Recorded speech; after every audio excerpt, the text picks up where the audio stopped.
All right, greetings. Let's get back to the boogie with the terrorist attacks. We would go back and forth on the train every day.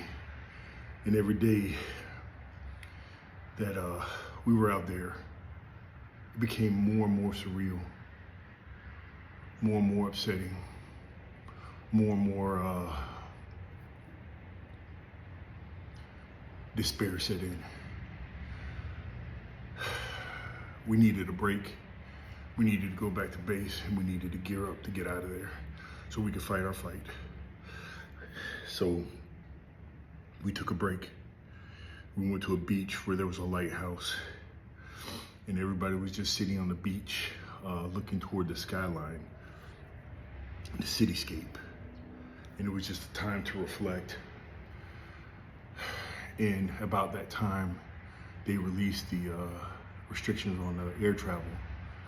And I just remember a plane flying overhead. And it was as if people had never seen an airplane before. It may as well have been a dragon.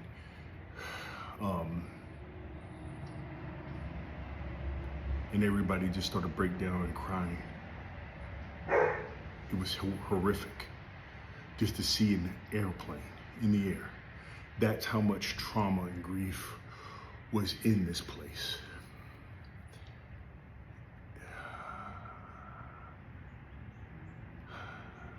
I hated that. Now we had a long road trip back, a lot to think about. We get back.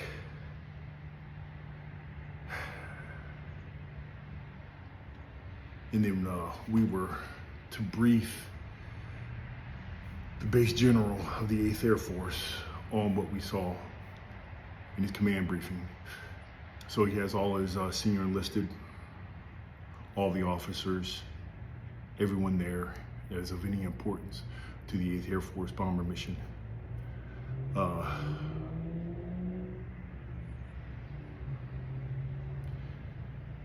And I remember 3 of us stood up there. I was ranking a guy, and I said, I told them about the firefighter, and I told them, whatever you have to do, get me on a plane over there so I can do my part.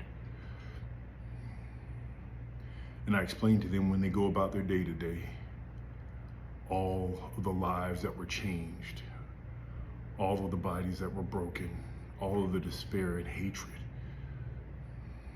that we bore witness to. Let that be your guide, because that is your light to defend.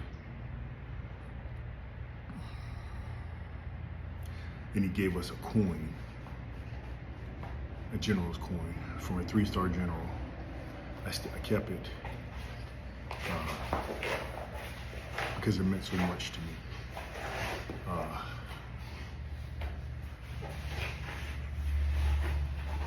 And that began the descent into trauma for me, because now I didn't deal with any of that stuff. The pain was right there, but I had dealt with none of it. Head down, mission to do. I started lifting weights like it was going out of business, not understanding to associate that feeling of helplessness. I was going to do a actual reality of physical strength, become my own superhero.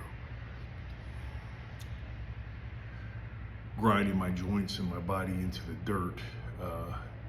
I would lift weights 2-3 times a day, looking for something, finding very little. Now, the truest testament to all of this, that I still have like all of this weightlifting equipment here.